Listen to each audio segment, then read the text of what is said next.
So we have all of this language around interpretation, around text, and I think I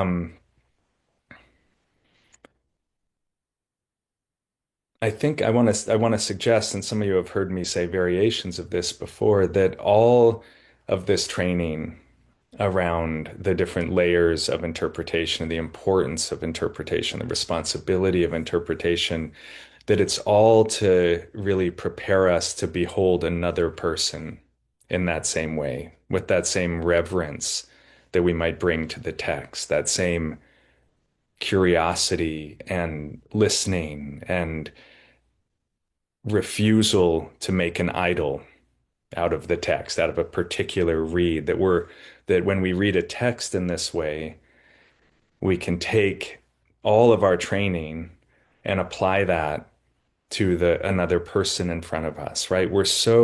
We might like how romantic it sounds that the Torah has 4 trillion meanings, but then our partner or our parent or our child or our friend, we look at them and we feel like, yeah, we're pretty sure of what their story is.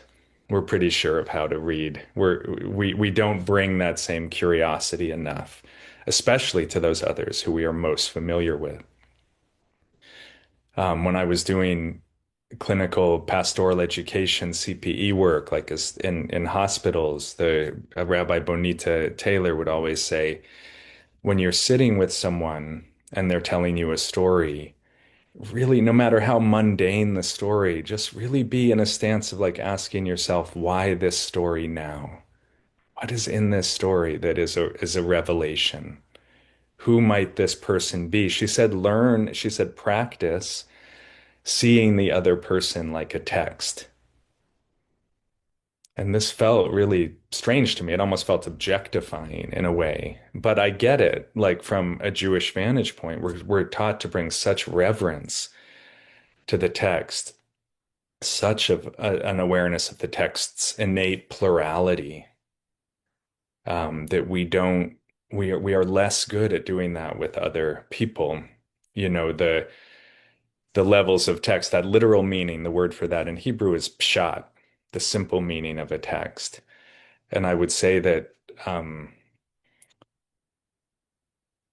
again, especially with our closest others, perhaps we have a sense of, we think the pshat version of who they are, the simple version of who they are, is it. And I think with our own story too. And this is where it really gets interesting.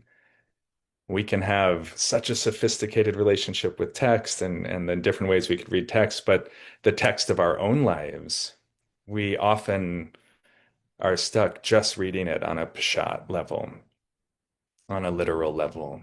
We forget that we contain multitudes, and there's so many different ways to read the life that we are. And this is the second part of the Wachneen quote in the chat. The system of interpretation is founded on the will to refuse idolatry. So idolatry is trying to fix holiness. It's trying to fix it in a form, or when we're sure about something, in a way, we're right on that edge of idolatry, even if it's an amazing thing that we're sure of. So I think all of this is to say that I think meditation, and maybe Mussar, what we call Mussar meditation in this space, is exactly that work, is seeing the energy that flows through all of us, the Yetzer, this life-giving energy that animates us, that has, we wake up each morning, here we are in our bodies, in this day, that we have this energy, and when we sit, we don't want to make an idol out of it, right? It's so easy to say, oh, I know what this sensation is, physical sensation, it's my bad back when we sit, or I know what this feeling is as I'm sitting, it's my self-blame, it's this, it's that. As you notice when you sit, when you work with your thoughts that come up, we tend to be like experts around what we feel those sensations and thoughts translate into, what they are. It's very hard to have a freshness in terms of how we how we understand the experiences and sensations that come through us as we sit. So in a way, meditation is an interpretive act. And by interpretive, it doesn't mean to decide on a particular read. It just means how can we be curious about what arises, our physical sensations, the thoughts that cross the screen of our mind, our emotions, the stories that we feel our mind telling. How can we kind of keep it moving?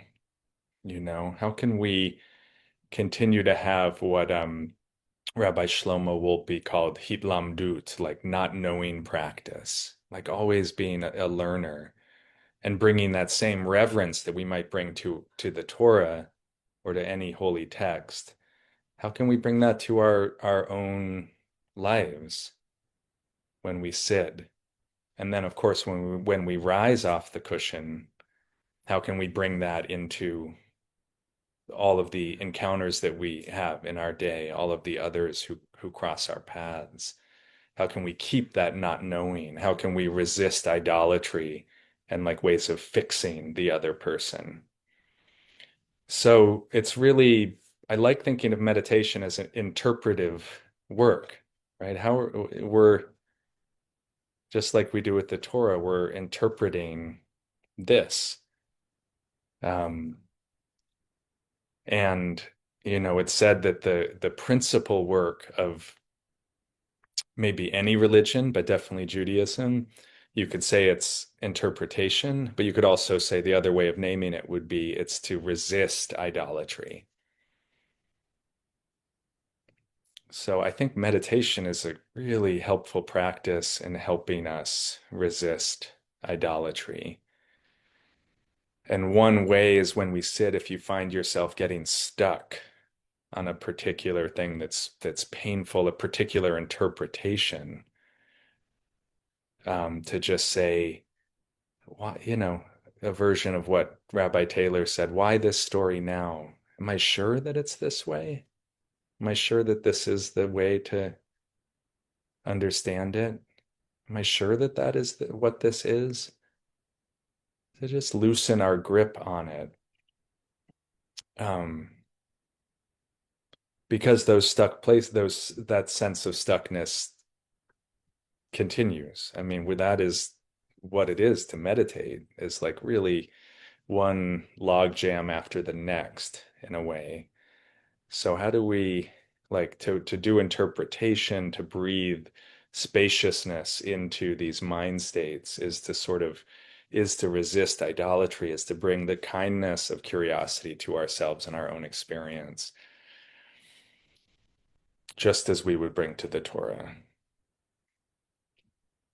So we're gonna sit now for about 15 minutes, and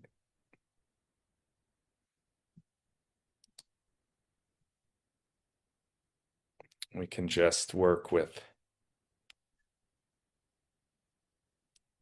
returning to the breath, being returned to the breath, to this sense of being breathed, because we're not doing this living, breathing thing by just force of will. Somehow it's happening. The breaths keep coming.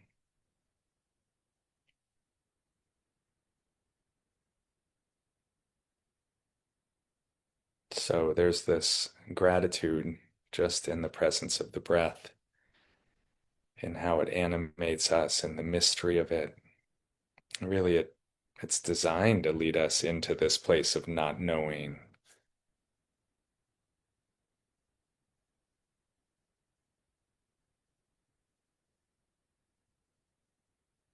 What is this mystery that the breath is? It doesn't belong to us, yet it's as close to us as anything.